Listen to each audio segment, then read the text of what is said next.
Hey everyone, it's Trigger Bar Philosopher back out at the range, this time the indoor range.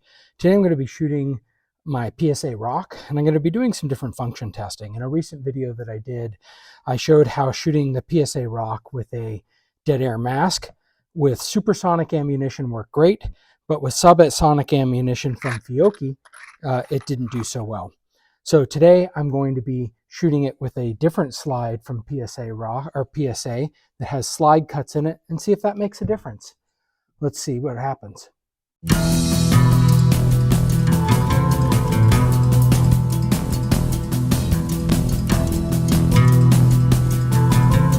So first up, I'm going to be shooting this slide. You can see that it has the slide cutouts. At the moment it has no optic on it, and that is certainly a few things I want to test. So first off, what I'm going to test is just shooting this with not an extended barrel. It just has a flat flushed barrel. You can see that it's not an extended barrel. We're just going to see shooting just some vanilla American Eagle, Federal American Eagle, 40 grain, you know, the cheapest stuff you can get on the market typically, and see if this slide functions without a red dot on it. After that, I'm going to try some subsonic ammunition and see if it will run without a suppressor or a slide on it. After that, I'll try running it with the mask. And then maybe we'll even see if we can move the red dot from my threaded barrel version over to this and see if that runs. All right, so let's get going. So first up, just checking the slide, seeing how it runs. It's got some suppressor height sights, and they are just black and black is what it comes with. And when you have a black target, it's a little bit hard to see.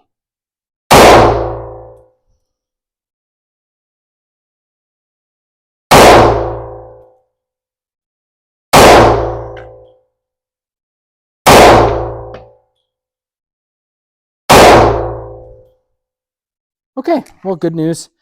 Slide functions well.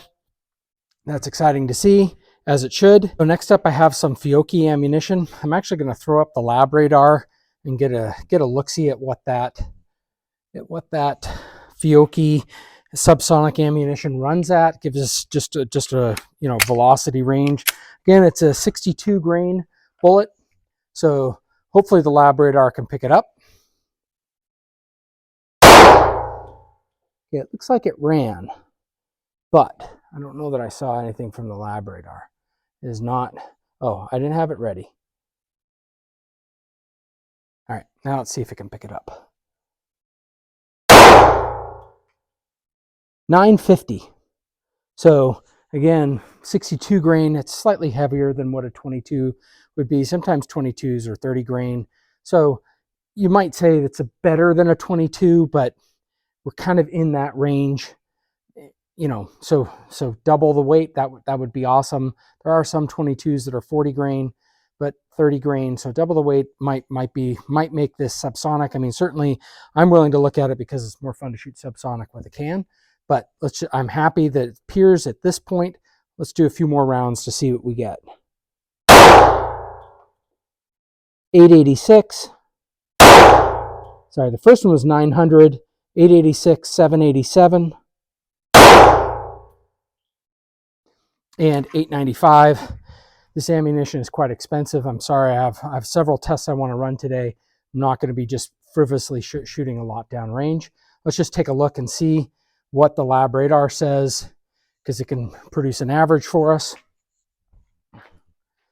Okay, so it's saying the average was 880, the high of 950, low of 787, standard deviation 68, so not a great standard deviation. But at least we have, at this point, we have identified that this thing will run. This thing will run with subsonic ammunition without a threaded barrel. Next thing I'm going to do is put the threaded barrel on it, check that for function. Up next we have, again, slide with the cutouts, no dot on. We're going to run the threaded barrel on this one that I took out from my other slide. I have a new series set up, so we'll see what difference, quarter of an inch, half an inch makes, if any difference. 897, 982, Couldn't acquire it. 936. Let me just run a couple more. I have a feeling that I actually mixed some of the Federal American Eagle in there. So let me just get a couple more of the for sure subsonic rounds in here and see. But at any rate, it is running, and I am mostly just checking functions, so that's good.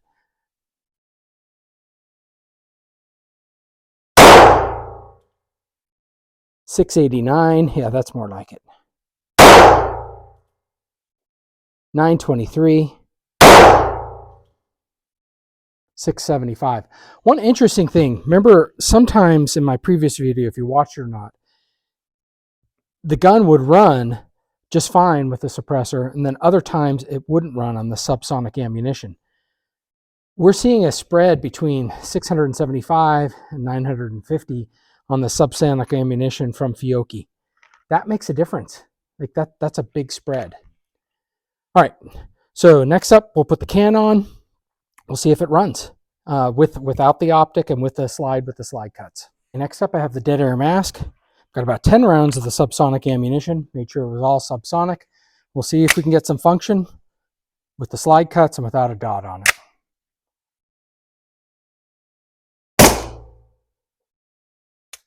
Nope.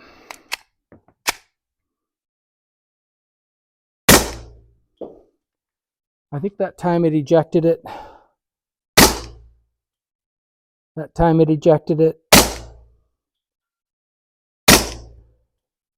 Time it ejected it. So it's working a little, it is working a little bit. Just don't know that I would trust it ever. Note, none of these are showing up on the lab radar because it requires a concussion to track it. So it's too quiet. You have to have an attachment. And I have one, but I have a friend has it right now. All right, we got slide block back. So we just had one of those that didn't run. Again, with a spread between 650 and 950, it's quite possible the first round that came out just wasn't, you know, was a 650 rounder, right? 650 feet per second rounder. So that's pretty exciting that we are getting it mostly working. Let's do another mag with that, and then I think I'm going to move the optic over to this one, and we'll see how it goes. Okay, I have a few more rounds in here. I'm going to try to get this aimed right at the lab radar. I have to stand back a little bit. I kind of want it right around it. We'll see how it goes. Yeah, it's not picking it up. You got to have a microphone on it.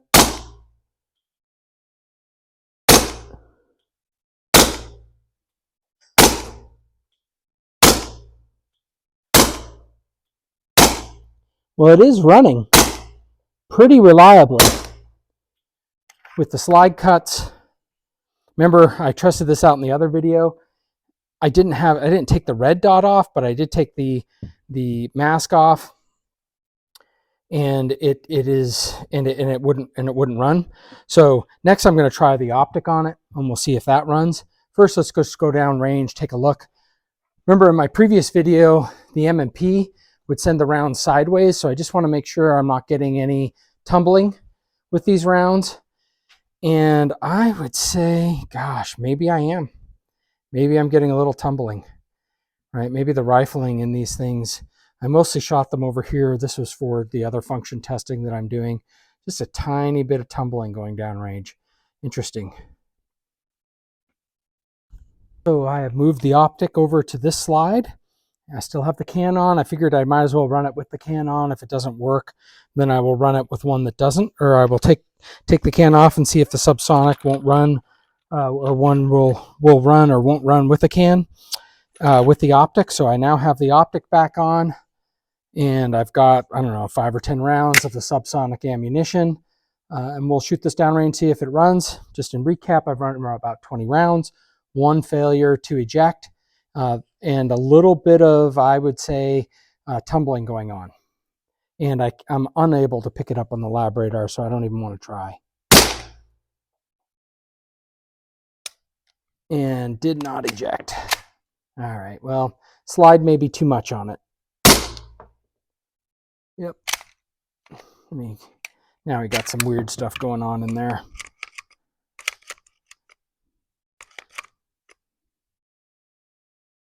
And we have a stuck round.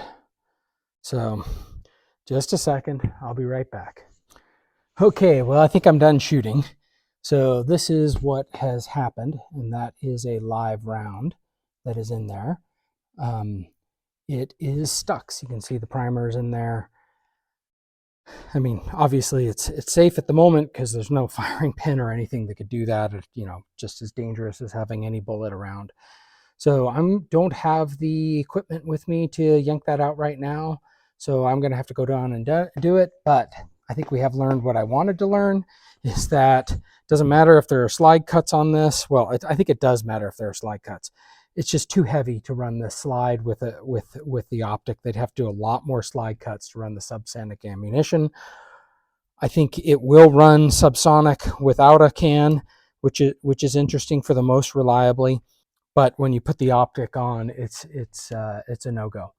So let me know what you think. Is this something, do you like running subsonic 5.7 ammo, or are you like, what's the point? I might as well just get a 22. Or is this pretty disappointing about the Rock? I did hear from Buffman Range that from him and his experience, pretty much the FN 5.7 directly from FN is about the only one that runs reliably for him on the subsonic ammunition in a handgun. That's, you know, I think he's tried Ruger and the PSA Rock, and he's currently testing the M&P 5.7, but right now it's still the FN 5.7 that runs reliably with it, versus these other guns don't. So let me know what you think. Put your comments in the comment section. Please like, share, and subscribe. Thank you so much.